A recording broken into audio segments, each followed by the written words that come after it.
Es un privilegio, una vez más, hermanos, un día domingo, seguir con las exposiciones en el Evangelio de Juan. Y si ustedes recuerdan, el último domingo el pastor Daniel nos habló sobre el texto que está anteriormente, abarcando entonces las palabras de Jesús cuando Él les dice a los hombres que crean en la luz.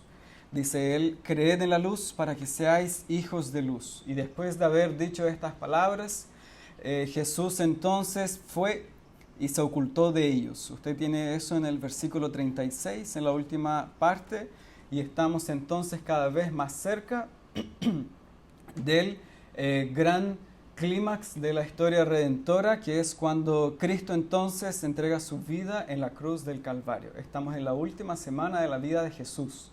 Quedan muy pocos días para que Jesús sea sacrificado entonces, y estamos entonces en ese escenario cuando Él hizo grandes milagros, prodigios y maravillas, y sin embargo, y con todo eso, las personas no creían en Jesús. Y es más, los judíos en aquel entonces le cuestionaban abiertamente sobre su persona, sobre su carácter, de dónde Él venía, y siempre terminaban concluyendo entonces que este hombre era posiblemente un charlatán, un mentiroso, capaz que no estaba en su sano juicio, y dudaban entonces de Jesús a pesar de todas las grandes cosas que Jesús había hecho en medio de ellos. Bueno, entonces entramos de lleno a nuestro versículo 37 y nosotros podemos ver que el texto dice que a pesar de que Jesús, está hablando de Jesús, ¿cierto? Juan ahora como en nota de, ahora toma la palabra, habla en primera persona y él dice que a pesar de que Jesús había hecho tantas señales, tantos milagros, tantos prodigios delante de los hombres, Juan remata un martillazo, un juicio terrible para estos hombres, hermanos. No creían en Jesús. Después él dice en el versículo 38, para que se cumpliese entonces la palabra del profeta Isaías. Vamos a dividir nuestro texto hoy en tres grandes encabezados. El primero de ellos entonces lo tenemos en el versículo 37, propiamente tal, y vamos a ver el poder de la incredulidad. En segundo lugar vamos a ver el castigo soberano de Dios. Dios castiga soberanamente a los hombres incrédulos, y vamos a ver eso en el versículo 38, 39, 40, 41, y vamos a finalizar este sermón en el versículo 42 y 43, si ustedes me siguen, con una incredulidad enmascarada, sutil como lo aparenta ser. Parece que las personas algunos creyeron. Sin embargo, el texto nos dice de que una incredulidad sutil con una incredulidad agresiva da lo mismo. Es la misma cosa. Personas que aparentan de forma muy agresiva responder al Evangelio cuando nosotros predicamos la palabra, los ateos o en fin, cualquiera uno de ellos que están en la calle y pertenece a cualquier otra religión, muchas veces responden de una forma muy agresiva al Evangelio como los judíos en aquel entonces. Sin embargo, hay otro tipo de personas que vamos a ver después que visitan la iglesia cristiana, que les gustan los himnos, las alabanzas, ¿cierto? Y participan de todo esto, sin embargo, no tienen ningún compromiso real con Cristo. Ambas personas están en el mismo catálogo y en el mismo grado de incredulidad. De hecho, la que es más sutil es peor que la agresiva.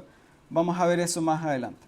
En primer lugar, entonces, veamos, si usted me acompaña ahí en el texto con su Biblia abierta o su celular, en fin, en el versículo 37 veamos el poder de la incredulidad. Jesús hizo muchas señales, muchas maravillas, milagros extraordinarios en medio del pueblo judío. El texto dice que ellos no creyeron en Jesús. ¿Qué milagros había hecho Jesús? ¿Será que había hecho cosas chiquititas que nosotros podemos decir, bueno, ni siquiera fue algo así tremendo para que las personas hubiesen creído en Jesús, en su persona, según las obras que él había hecho? Bueno, hagamos un rápido repaso. En el capítulo 2, el Evangelio de Juan, nosotros ya lo vimos.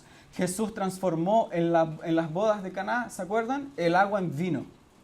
Qué tremendo hecho. Un elemento físico real, poderoso, presente que las personas estaban viendo con sus estructuras. El agua, Jesús va y lo transformó en vino sin utilizar palabras, sin hacer un chispeo de dedos, sin nombrar ninguna cosa, ¿cierto? Una abacadabra, como aparece en los libros de magia. Nada de eso. Jesús, con tan solo el poder de su mente, en su pensar, Jesús cambió esta estructura física, química y con todos sus componentes, como lo es el agua, en otra que era el vino.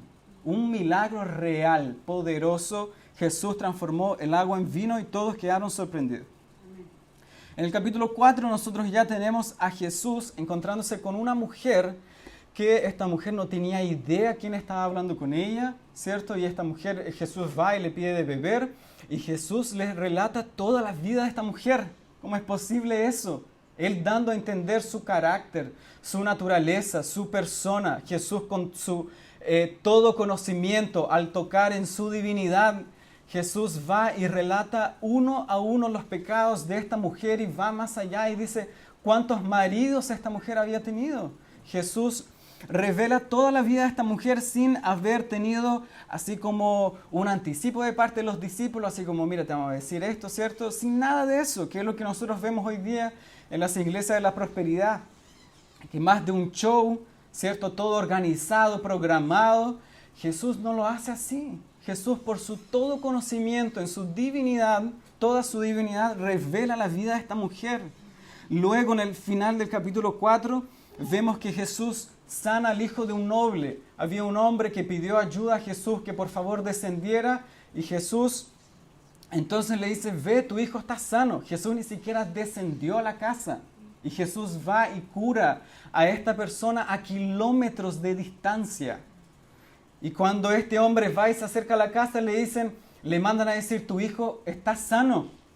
A ese nivel llega el poder de Jesús.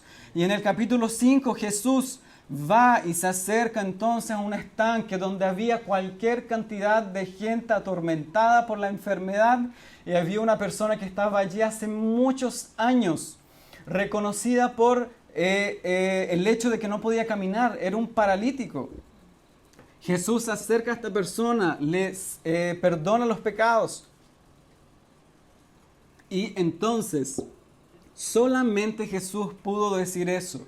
Le dijo, levántate, toma tu lecho y anda. Y este hombre, hermanos, que no podía caminar, sus músculos no tenían la fuerza, sus articulaciones, todo eso cobra vida. ¡Qué tremendo hecho, poderoso! Y esta persona comienza a caminar por las palabras de Jesús. Y en el capítulo 6 tenemos entonces a una multitud hambrienta, 5,000 personas, lo más probable es que ese número se duplica o se triplica. Y entonces Jesús alimenta a esta grande multitud con tan solo 5 panes y 2 peces. ¿Cómo eso es posible? ¿Cómo un hombre, meramente hombre, podría hacer eso? Eso jamás lo podría hacer un hombre. Sin embargo, Jesús ora a su Padre, bendice los alimentos y alimentan a más de 5,000 personas y sobra comida todavía.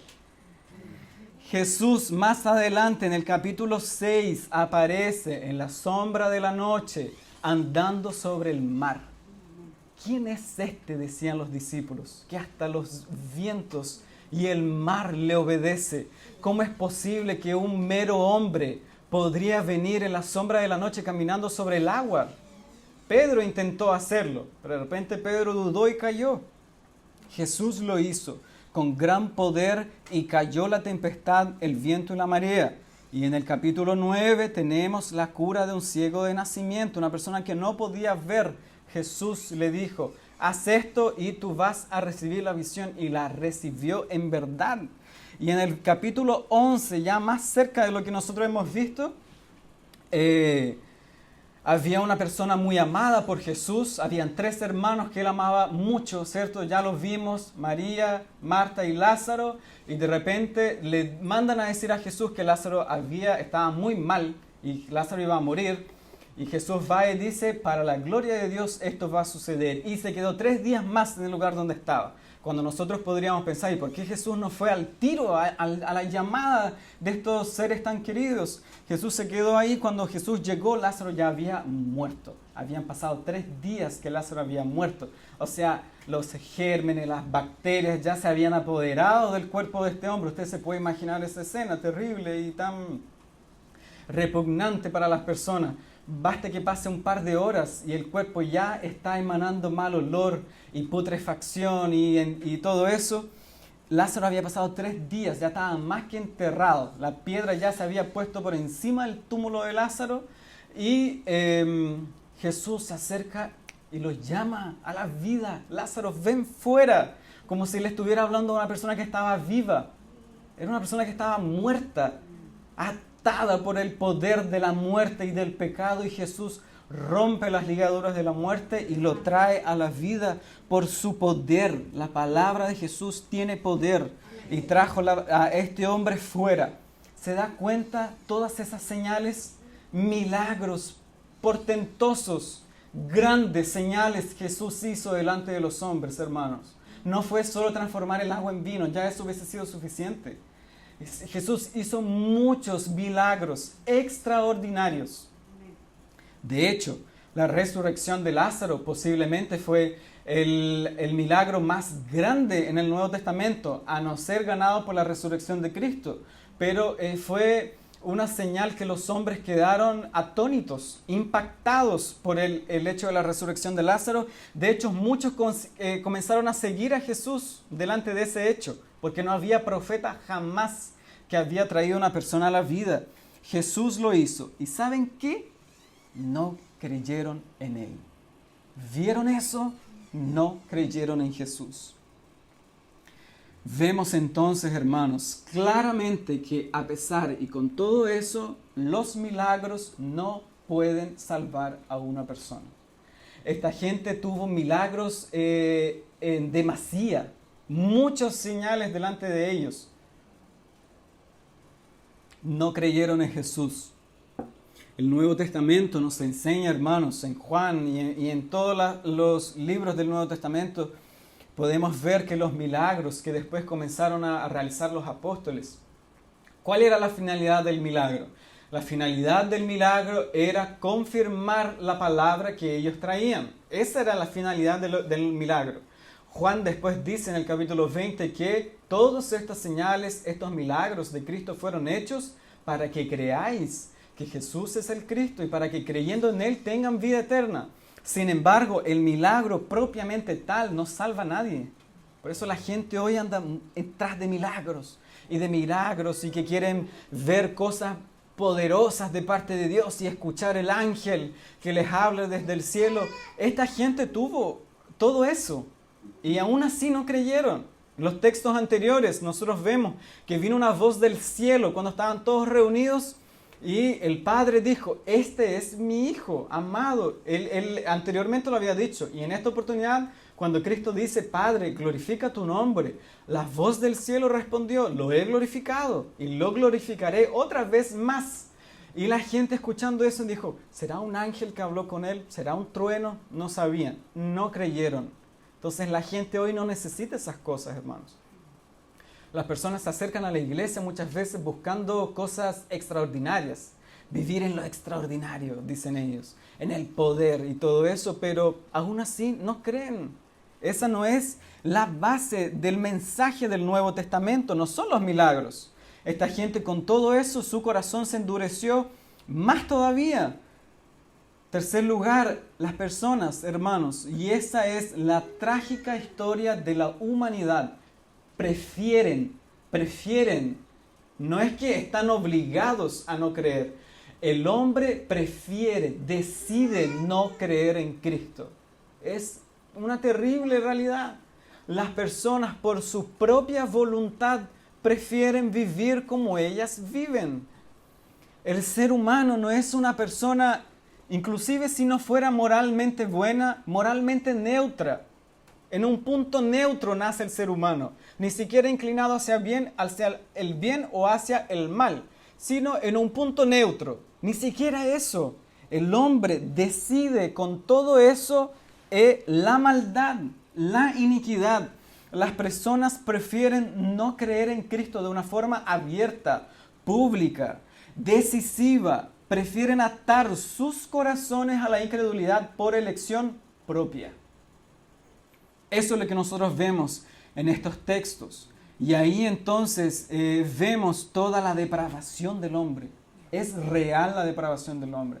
Es por eso que con solo estos textos no podríamos creer que el hombre nace moralmente bueno o con una inclinación hacia la espiritualidad o una inclinación hacia desear a Dios. El hombre nace en un estado de rebelión contra Dios. En el jardín del Edén usted tiene toda la explicación de esa historia. Las personas en el jardín del Edén, estos dos sujetos, individuos, por los cuales nosotros todos tenemos la culpa, Adán y Eva, ellos en el jardín del Edén, ahí se centra toda la teología cristiana, en el jardín del Edén. Ellos abiertamente decidieron no creerle a Dios. De repente se apareció este sujeto tan terrible, personificado por el diablo, que era la serpiente, y de repente dice: con que Dios os ha dicho que si no comen del árbol, que si ustedes comen del árbol del bien y de la vida morirán. Ustedes ciertamente van a ser igual a Dios. ¿Cuándo Dios dijo eso? Esa es la gran pregunta. ¿Cuándo Dios dijo que si comieran iban a ser igual que Él? ¿Cuándo? ¿Cuándo Dios dijo eso? Entonces, del principio, el diablo, por medio de la mentira y la distorsión de la doctrina cristiana, porque eso fue la distorsión de las palabras de Dios, el hombre prefirió creerle al diablo y no creerle a Dios. Y se constituyó entonces en enemigo de Dios. El hombre ya no era uno con Dios, rompió con Dios y se tornó uno con el diablo. Eso causó la desobediencia, eso causó la iniquidad, la incredulidad, la rebelión contra Dios. Nos rebelamos contra Dios de una forma abierta, clara y contundente y preferimos creerle al diablo. Es fuerte, yo sé que es fuerte escuchar eso, pero eso es lo que nos enseña la palabra de Dios en todas las Sagradas Escrituras. El salmista dijo, capítulo 14 del libro de los Salmos: el necio dice en su corazón, no hay Dios. Ellos se corrompieron, ellos hacen obras abominables. No hay quien haga el bien. El Señor miró desde los cielos por si había alguien de los hijos de los hombres que hiciera lo bueno, si había algún entendido que buscara a Dios. Todos se desviaron. A una se han corrompido. No hay quien haga lo bueno, no hay ni siquiera una persona que haga el bien. El hombre entonces prefirió rebelarse en contra de Dios y esa es la triste historia de la humanidad. El hombre en rebelión contra su propio Creador. Ni siquiera es solo el hecho de estar distanciado de Dios, es constituirse en enemigo de Dios. Prefieren hacer la guerra con Dios. Veamos, hermanos, que esta incredulidad ahora ya estaba profetizada. El versículo 38 nos dice: el profeta Isaías, uno de los profetas mayores del Antiguo Testamento, dijo, eso lo tiene usted en Isaías capítulo 53, versículo 1, Señor, ¿quién ha creído a nuestro anuncio? A nuestras palabras. ¿A quién se ha revelado el brazo del Señor? El poder del Señor. Ese es el brazo de Dios. El poder de Dios. ¿A quién se ha revelado? Porque Isaías, cuando él desarrolló su ministerio, la reacción fue la misma. Las personas no querían saber de Dios. Había una rebelión tremenda contra Dios a tal nivel que fueron exiliados. Todos fueron sacados de Israel y fueron sacados fuera, entregados a los extranjeros y no le creían a la palabra de Dios. Y Juan va y ahora nos dice que Isaías también se refería a este hecho con respecto al ministerio del Señor Jesucristo. Esta incredulidad había sido profetizada 700 años antes que el Señor Jesús viniera. En ese tiempo se desarrolló el ministerio de Isaías. ¿Son micrófono? Mucho. Un problema técnico.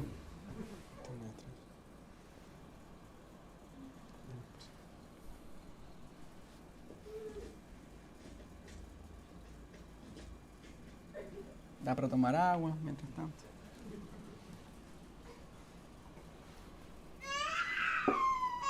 Isaías desarrolló su ministerio, hermanos, 700 años antes que viniera el Mesías. 750 años antes. ¿Te imaginas eso? Nosotros hablando hoy en el 2024 sobre una persona que va a venir 700 años de aquí en adelante. Casi 1000 años más. Isaías estaba hablando de él y de lo que iba a suceder durante su ministerio. O sea, la incredulidad fue profetizada, no fue un fracaso en el ministerio de Jesús. Estaba dentro del plan divino. Dios estaba dando cumplimiento a su plan eterno. Y nosotros vemos ahora, uniendo el versículo 39 hasta el 41, de que Dios castiga la incredulidad. Y la castiga de verdad, de una forma soberana. Nosotros vimos en el versículo 37 y 38, ellos no quisieron creer, no creyeron en Él. Pero el versículo 39 ahora nos dice, ellos no podían creer. Eso es lo peor del hombre. O sea, el hombre no cree en Cristo, pero más allá las Escrituras nos revelan en la doctrina de la incredulidad, de que ellos no pueden creer. Es tanta la incredulidad de que Dios los entregó a sí mismos.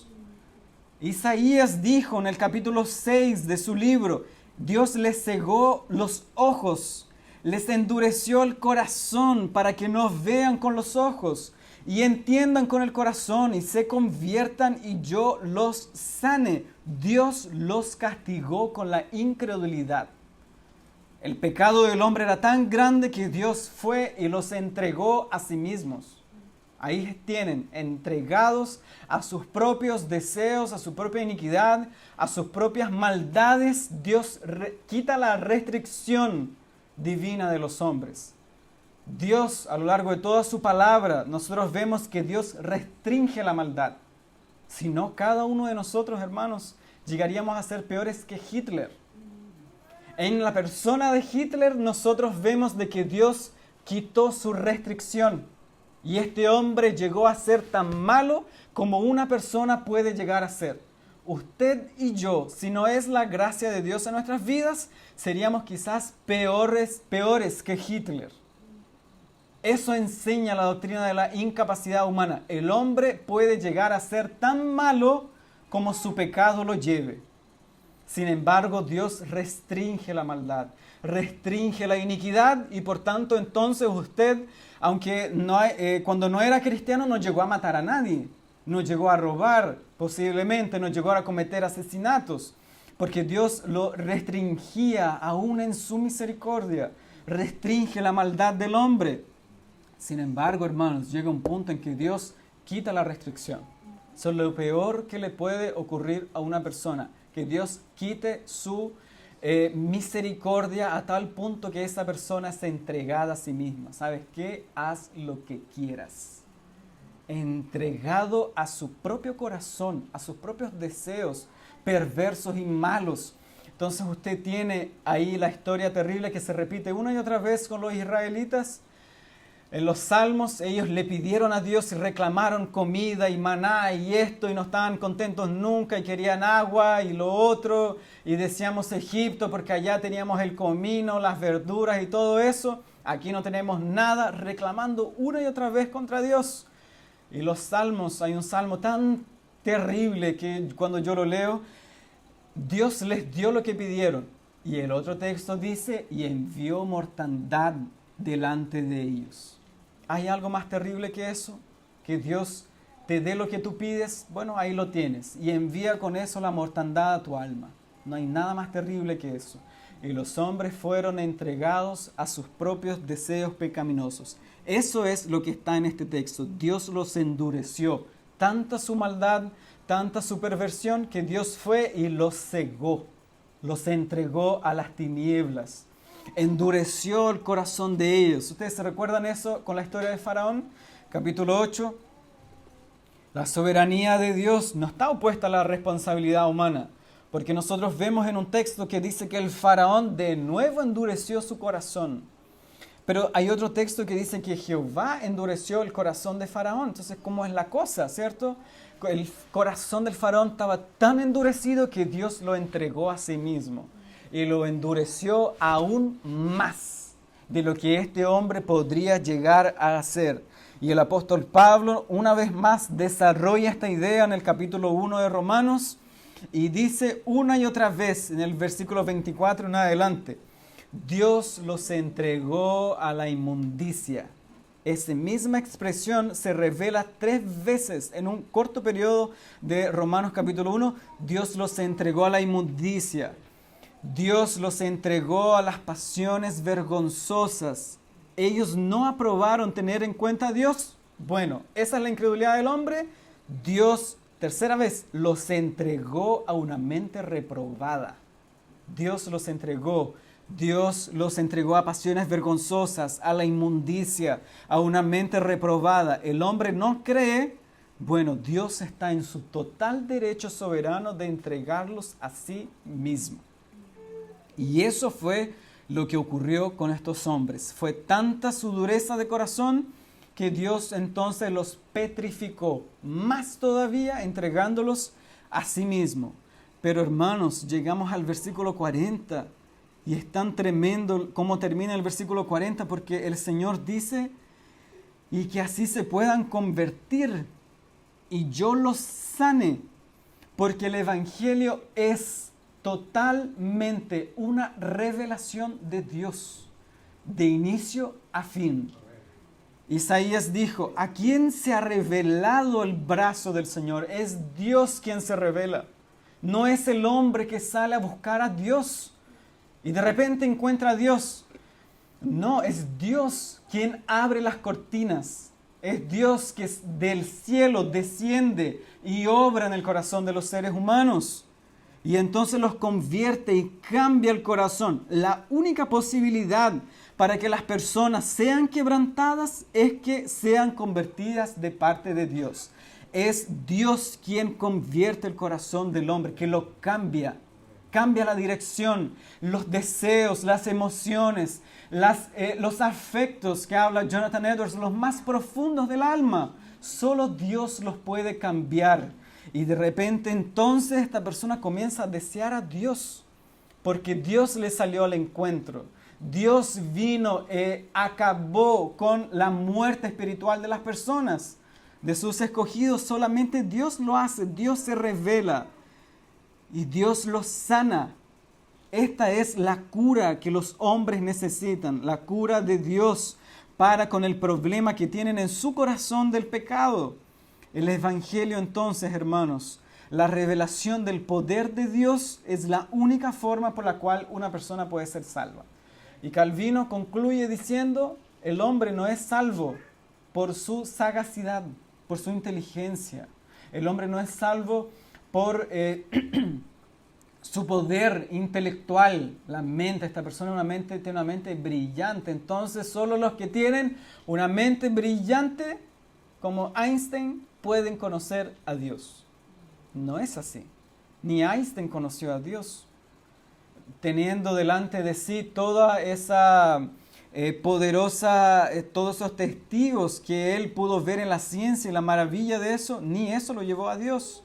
Es Dios quien se revela, es el poder del Señor, dice Calvino. No es la sagacidad humana, no es la inteligencia del hombre, no es su fuerza, su intelecto, es Dios. Dios se revela al hombre.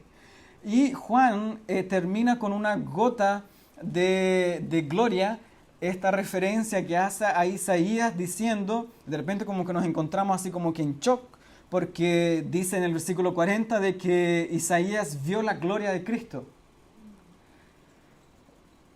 Isaías dice, vio su gloria y habló acerca de él. ¿Cómo es eso, hermanos? 700 años antes que Jesús viniera.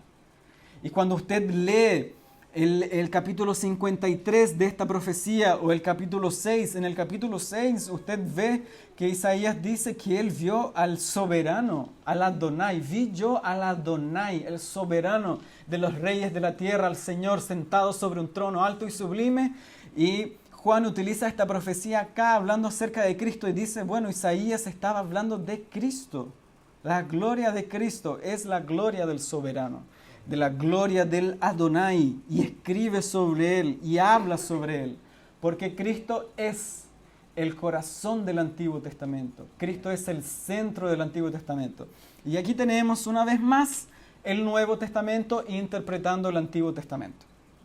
En tercer lugar, veamos ahora, hermanos, que hay un cierto grupo de personas que usted me puede acompañar y ver en el versículo 42, que Juan dice que eran de los gobernantes, posiblemente del Sanedrín, de este grupo especial que había entre los judíos, aquellos que sabían mucho de las Escrituras, que creyeron en Cristo. Pareciera a simple vista que nosotros podríamos decir, no todo es tan malo, ¿cierto? Sino que algunos de ellos también creyeron. Pero el texto sigue con un conector adversativo.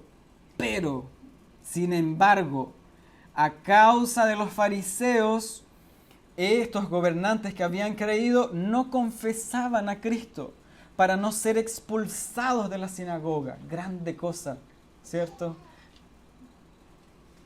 Porque ellos amaban más la gloria de los hombres que la gloria de Dios.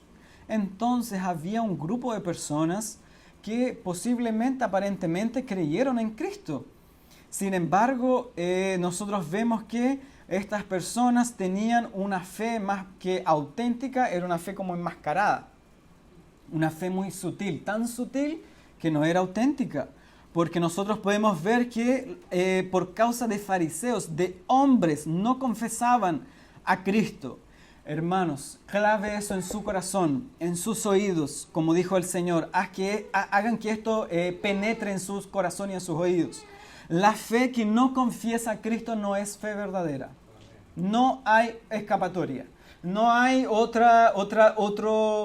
una opción neutra. El que no confiesa a Cristo no tiene una fe verdadera. La fe auténtica es una fe que proclama a Cristo, que le confiesa delante de los hombres. Y ahí tiene usted a este discípulo del apóstol Juan, que cuando lo quisieron llevar a la hoguera le dijeron, tú vas a ser libertado de la hoguera si tú dices que César es Señor y tú rechazas tu fe cristiana. Y él dijo, mi Señor nunca me ha avergonzado en tantos años, tengo más de 80 años en mi vida, ¿cómo yo lo voy a avergonzar a la última hora? Yo no reniego de Cristo. Y murió. Y dio su vida por la causa de Cristo. Eso es confesar a Cristo. Es llevar a Cristo en los labios, pero también en el corazón. Esta gente llegó hasta una confesión meramente verbal, pero no creían en Cristo en sus corazones. La fe de ellos era demasiado tímida. Habían dos de los gobernantes y de los principales de los fariseos que saltaron de una fe de ratón para una fe de león. Una fe tímida a una fe firme y sólida.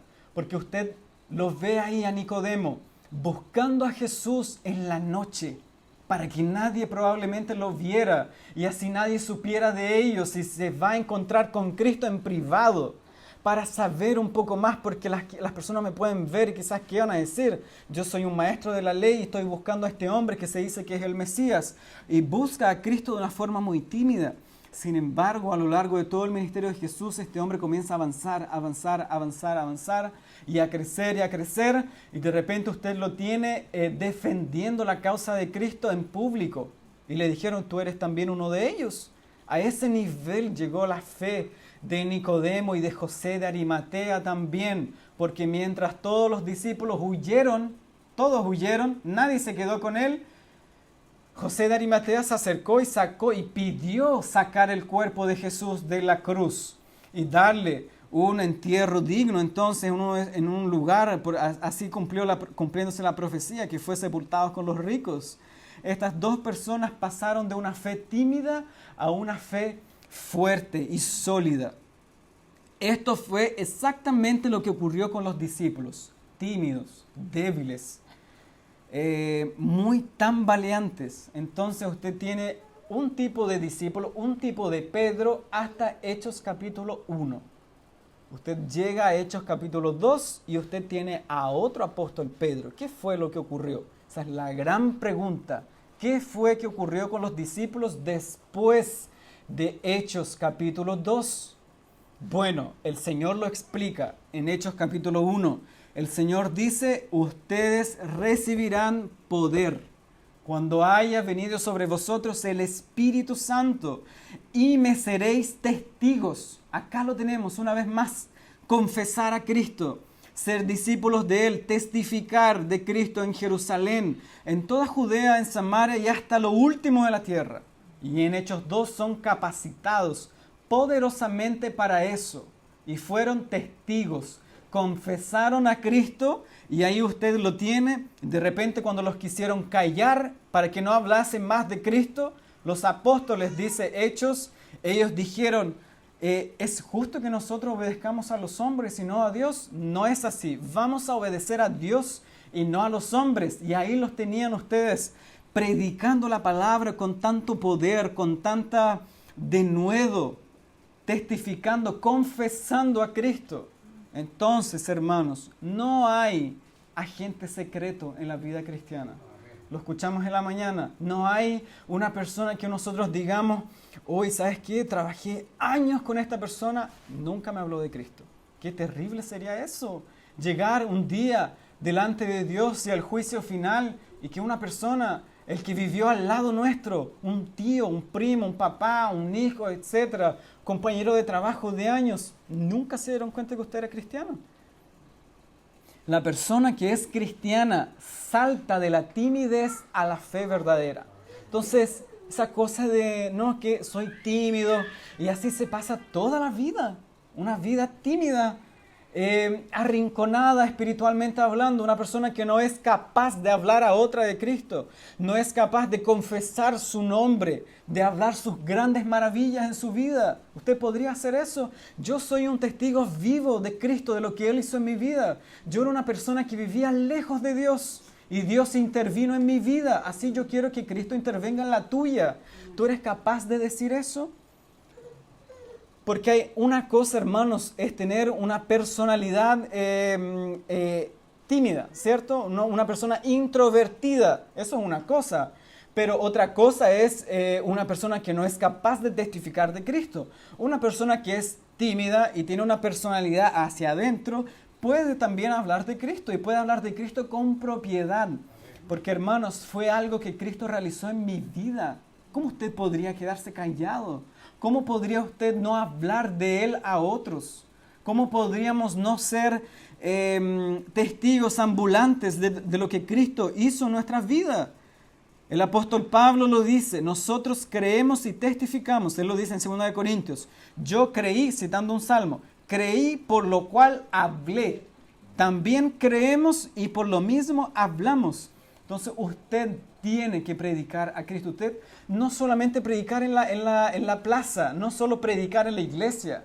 Usted tiene que predicar a Cristo con su conducta, ser un fiel cristiano, un fiel testigo del Señor. De tal forma que si usted se le colocara la higuera, una hoguera, digo, delante de usted y diga, o confiesas a Cristo, o lo niegas, o eres quemado, usted diga con total certeza y convicción, yo prefiero el fuego. Porque el fuego me lleva a la gloria. Así fueron lo que dijeron todos aquellos mártires de la primera iglesia cristiana, la iglesia primitiva. Esta gente se entregó por completo a Cristo. Tito fue apaleado hasta la muerte, dice la tradición. Se opuso, dice la tradición, de una forma tan potente a toda la gente que estaba adorando allí a los griegos y estaban haciendo una fiesta idólatra. Se opuso a todos ellos y les predicó a Cristo, dice la tradición. Esta gente fue y lo apiedró y lo apaleó y murió. Tantos casos que podríamos decir de personas que confesaron a Cristo. ¿Por qué no lo habríamos de hacer nosotros también? esta gente no creyó verdaderamente, no tenía una fe auténtica. El versículo 43 termina de una forma, si ya lo anterior es tremendo, el 43 los remata. Ellos amaban, el corazón de ellos estaba puesto en la gloria de los hombres, más que en la gloria de Dios, o que la gloria de Dios. Ellos prefirieron las alabanzas de los hombres. O sea, esta gente era gente necia, ignorante.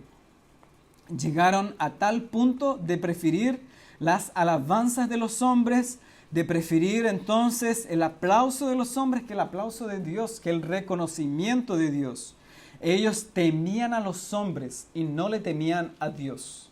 Eso es lo más terrible que le puede ocurrir, una vez más lo digo, a una persona: fracasar en la vida espiritual. Por el miedo a lo que dirán, por el miedo de lo que va a decir mi familia, por el miedo a lo que van a decir mis compañeros de trabajo. No, o sea, ¿qué va a decir la gente si yo digo que soy cristiano? O sea, van a pensar que yo soy un troglodita, que yo soy una persona que del tiempo de las cavernas, que estoy totalmente fuera, no puedo, si da vergüenza, ¿cierto? Da vergüenza. Hermanos, estos hombres, estos apóstoles, después de Hechos capítulo 2, ellos tenían muy claro a quién ellos servían. Ellos tenían la mirada puesta en el cielo. Por eso el apóstol Pablo entonces dice que nosotros debemos vivir, dice él, con la mirada en lo eterno, en lo celestial, en los cielos, dice él, donde está Cristo, no en las cosas de la tierra. Las cosas de la tierra pasan. Los hombres, hermanos, ¿qué son los hombres para nosotros? ¿Por qué habríamos de temer a los hombres? ¿Qué son eso? ¿En qué nos van a ayudar ellos en el día final? En absolutamente nada. Eso nos va a ser absolutamente irrelevante. Lo que haya pensado mi papá, que no era cristiano, lo que haya pensado mi esposo, de que yo entregué tanto tiempo de mi vida a una fe que ni siquiera hay cosas visibles, no importa nada de eso. Al fin de nuestros días nosotros vamos a ver, hermanos, que temer a Dios es mucho y mucho más superior que temer a los hombres. Veamos dos aplicaciones prácticas. En primer lugar, hermanos, nunca nos sorprendamos de la incredulidad de estas personas. Esto fue de verdad muy consolador para mi alma, porque nosotros muchas veces contemplamos el cristianismo actual y nosotros vemos que muchas veces la iglesia parece que estuviese durmiendo. Las personas no tienen un mayor deseo por Dios, un mayor fervor en su devoción, un mayor compromiso con la causa de Cristo, y que esta incredulidad no tan solamente se ve afuera en el mundo, sino que muchas veces está dentro de la iglesia. Y ahí tiene usted una persona en la asamblea, dice el Dr. Lloyd Jones, que tantas veces en las reuniones de oración oraba como si fuera un ángel y de repente en una asamblea habla como un demonio. Incrédulos, duros de corazón. Entonces parece que muchas veces esta incredulidad, a veces pareciera que fuera la tónica, que se multiplicara. Y la incredulidad, hermanos, con la mala influencia, las malas conversaciones, parece que se pudieran dominar el momento. Sin embargo, no deberíamos sorprendernos por esa realidad, porque Jesús sufrió esa aversión de los hombres con respecto a las cosas espirituales. Y Jesús siguió predicando el Evangelio, y nosotros podemos ver que fueron muy bendecidos todos aquellos que creyeron en Cristo. Entonces, ¿cuánto más a nosotros incrédulos habrán a nuestro mensaje? Isaías dijo: Señor, ¿quién creyó a nuestro anuncio? Nosotros, que podríamos haber pensado que Isaías fue uno de los profetas más grandes en el Antiguo Testamento, sin embargo vemos que durante su ministerio fue totalmente rechazado. Por tanto, a pesar de que nos viéramos como si fuéramos un puñado, la gente reformada, la fe reformada a lo largo del mundo, y de que la fe falsa estuviese dominando gran parte del mundo y de las iglesias, hermanos, nosotros tenemos que seguir adelante, porque el Señor nos llama a eso, nos llama a seguir testificando de Él. Él dijo: me seréis testigos. El cristiano es una persona que es testigo a pesar de la incredulidad. Tenemos que vencer la incredulidad de nuestro público. Y solamente los vamos a vencer y solamente la iglesia va a despertar con la predicación de este anuncio de la persona de Cristo, lo que Él hizo. Eso es el Evangelio. El Evangelio no es milagro, no es dinero, no es prosperidad, no es salud principalmente y en primer lugar, que nosotros nos vamos a decir, traiga su celular, hermano, para la ofrenda. Traiga sus cadenas, sus relojes, traigan todo eso porque, bueno, de eso se trata el Evangelio, de ir de gloria en gloria, ¿cierto? De poder en poder. Somos hijos del rey y todas las abominaciones que ellos dicen. De hecho, aquí al lado hay una iglesia que enseña eso. Está la Universal. Eso predican. No, hermanos. El anuncio del Evangelio es Cristo. Sus obras, su vida, su persona, su vida, su muerte y su resurrección. Ese es el anuncio que nosotros debemos por continuo predicar y proclamar. Y en segundo lugar, bueno, es el ruego de mi corazón en este día de que Dios en su gran misericordia pueda llevarnos del temor a la fe. En eso yo pensaba y meditaba y es el deseo de todo corazón, de todo cristiano, que Dios nos lleve del temor a la fe, que Dios nos saque de la fe tímida, una fe que no está dispuesta a renunciar a ciertas cosas, no está dispuesta a cambiar las prioridades. Toda la vida del hombre, dice Paul Washer, se resume a prioridades. ¿Cuál es nuestra prioridad? La gente invierte el orden de las prioridades, hermanos. La familia es muy buena, pero la familia no está en primer lugar. Los negocios no están en primer lugar. Dios está en primer lugar. Que Dios nos lleve a una entrega sin temor a Él. Que podamos saltar de esta fe de ratón para una fe de león. Capaces de soportar la burla, probablemente, que la gente en el trabajo diga, sabes que tú estás fuera de lugar, o sea, estamos en el siglo XXI. Una vez una persona en el trabajo me dijo, oye, pero creer en la Biblia, un libro tan antiguo, millares de años atrás escrito, ¿y tú crees en eso? Me dijo. Y dije, sí, yo creo en eso, porque la Biblia es tan actual, como dijo el doctor, como dijo Spurgeon, como el diario que salió calentito hoy día en la mañana. La fe sigue siendo sólida creyendo en Cristo y en su palabra. Y que así entonces, hermanos, podamos convertirnos en poderosos testigos de Cristo. Esa es la vida del cristiano, es saltar de una fe que tambalea para una fe poderosa, como lo hicieron los apóstoles después de Hechos capítulo 2. Que el Señor nos ayude. Amén. Oremos.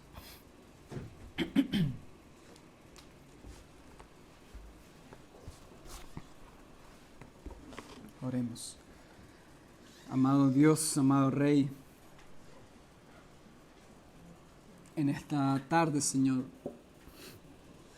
nos acercamos a ti, Padre, suplicantes, Señor. Nos entregamos a ti, nos lanzamos en tus manos.